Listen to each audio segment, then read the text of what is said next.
Assalamualaikum warahmatullahi wabarakatuh. Perkenalkan, nama saya Mahmud Khairul Umam Kurniawan. Saya adalah mahasiswa Universitas Siber Asia, Prodi Informatika PJJ S1. Pada kesempatan kali ini saya akan menjelaskan dari tugas ujian akhir semester mata kuliah Internet of Things, di mana di sini saya diminta untuk menguraikan, menggambarkan ya penerapan IoT di pilihannya ada tiga, ada di tempat kerja, di rumah, atau yang pernah dilihat atau diamati di luar rumah atau di luar tempat kerja. Nah, lalu juga kita diminta untuk membuat simulasinya ya menggunakan Cisco Packet Tracer. Nah, jadi oke. Di sini saya sudah membuat simulasi ya menggunakan Cisco Packet Tracer dari simulasi smart home ya. Jadi simulasi yang saya buat adalah simulasi smart home yang pernah saya amati pada salah satu kenalan dari teman saya yang bekerja di bidang IT konsultan. Nah, rancangan smart home-nya sendiri seperti ini ya, digambarkan pada diagram berikut. Nanti saya akan tampilkan ininya juga ya, tampilan Cisco Packet Tracer-nya. Nah, jadi penerapannya di sini kita ada IoT Registration Server.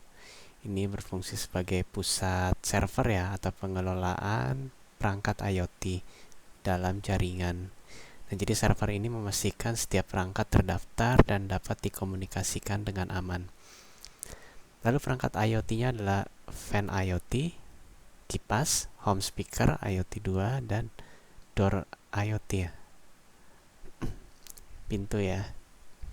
Jadi untuk kipas, jadi pengendalian kipasnya ini melalui jaringan ya, dapat diatur melalui internet.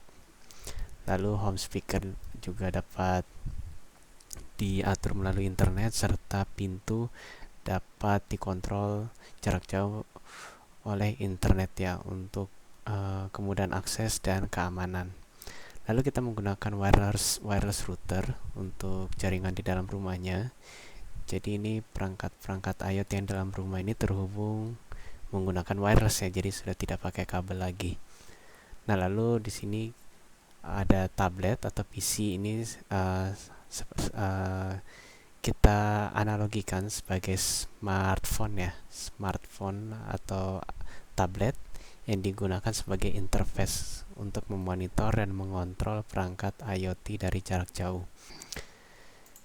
Nah, ini dia simulasi Cisco Packet Tracer-nya, di mana di sini ada server registration ya, registration server. Nah, di sini kita buka dulu.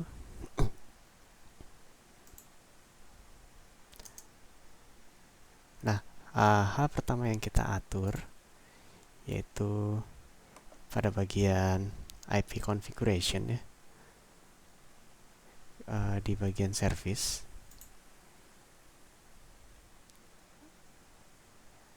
Ya, di sini bisa diakses atau melalui desktop ya, desktop IP configuration. Nah, di sini kita mengatur agar IP-nya statik ya, di 192.168.110. Jadi ini adalah IP server. Nah, oke. Setelah kita atur menggunakan IP statik, lalu kita masuk ke service, ke bagian DHCP ya, dynamic IP-nya yang akan diassign ke perangkat-perangkat yang terhubung ke server. Nah, di sini kita atur ya, dimana tadi IP servernya adalah 192.168.110, maka dari itu IP yang available kita mulai dari 11 ya, agar tidak bentrok dengan 10. Jadi di sini mulai dari 11, jadi nanti perangkat-perangkat yang terhubung itu nanti di-assign otomatis ya, karena di sini dynamic assign ya oleh servernya. Nah, lalu setelah itu tidak lupa kita mengaktifkan fitur IoT ya. Fitur IoT kita on kan di sini. Di sini saya sudah meregistrasi salah satu username admin. Nanti juga kita akan mendemonstrasikan cara menambah user ya. Nah, lalu setelah itu kita mengatur wireless yang ada di rumah setelah kita mengatur server ya.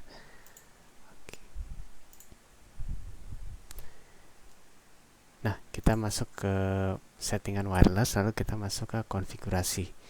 Dimana di sini di bagian internet kita mengatur agar IP configuration-nya itu dynamic ya tadi ya. Jadi dia assign oleh server. Jadi ini kan terhubung ke server wireless routernya. Jadi IP address-nya otomatis. Nah, di sini kita sudah dapat IP-nya yaitu 111. Seperti itu. Kenapa menggunakan dynamic? Untuk menghindari konflik ya. Karena kalau kita mengatur manual, misalnya kita mengatur di sini 11, terus kita ada wireless lagi satu lagi yang mengatur 11, jadinya bentrok tuh, konflik. Makanya lebih aman menggunakan dynamic ya, supaya tidak bentrok. Nah, lalu setelah itu untuk routernya ya, tadi. Nah, untuk wireless routernya sendiri kita atur ya SSID-nya. Di sini yang nanti digunakan untuk agar perangkat-perangkat IoT-nya dapat terhubung. Di sini kita menggunakan IoT WR ya. Dan nanti dipastikan aja SSID-nya sama ketika menghubungkan perangkat IoT-nya. Oke, setelah itu untuk perangkat-perangkat IoT-nya. Nah, di sini ya bagian konfigurasi. Pada bagian wireless, nah kita samakan nih IoT WR agar dia dapat terhubung ya ke wirelessnya seperti itu. Nah, ini juga kita apply ke semua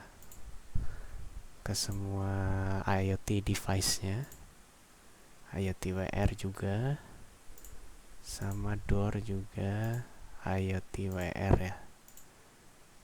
Nah, ini untuk menandakan IoT-nya terhubung dengan wireless routernya. Di sini ada ininya ya, ada visual penghubungnya di sini ya, seperti gelombang penghubungnya ya. Nah, lalu setelah itu kita masuk ke web browser server ya. Kita masuk ke web browser server. Nah, kita masukkan IP address servernya. Tadi ya 110. Nah, tadi kalau misalkan kita belum punya akun, kita bisa sign up now. Tapi karena tadi saya sudah buat ya, admin, password admin, kita bisa langsung sign in. Nah, dari sini baru kelihatan ya device-device IoT yang terhubung ke server seperti itu. Nah, untuk memastikannya juga device IoT-nya terhubung ke server ya. Jadi di bagian config. Nah, di sini IoT servernya pastikan juga terkonek ya ke IP address servernya dan username passwordnya seperti itu. Nah, ini nanti diatur semuanya, KeePass juga diatur agar servernya sesuai, username passwordnya sesuai, pintu juga diatur seperti itu agar tadi bisa dilihat di server ininya ya, dashboardnya seperti itu. Nah, setelah itu dari yang tadi ya, kita sudah bisa mengatur nih. Contoh pintu, kita mau lock, nah ini kekunci tuh. Kita mau buka, dia kebuka. Home speaker, di sini kita bisa lihat ya sinyalnya berapa, volumenya berapa ya. Nah, di sini kipas, misalkan kita mau kecilin, nah dia jadi low, mau matiin, mati bisa seperti itu. Nah, oke, itu ini akses langsung ke server ya. Bagaimana dengan akses melalui smartphone? Tentu saja bisa. Sama, dari smartphone sebenarnya kita bisa akses langsung ya ke web browsernya tadi melalui IP address, tapi di sini saya akan memperlihatkan menggunakan IoT monitor. Nah, di IoT monitor ini jadi ibaratnya sudah ada aplikasinya ya yang mengatur device-device IoT-nya. Sama di sini juga bisa diatur lock unlock, melihat status speaker, dan mengatur kipas. Nah, seperti itu kira-kira ya simulasi smart home untuk ujian akhir semester mata kuliah Internet of Things. Mohon maaf bila ada kesalahan. Assalamualaikum warahmatullahi wabarakatuh.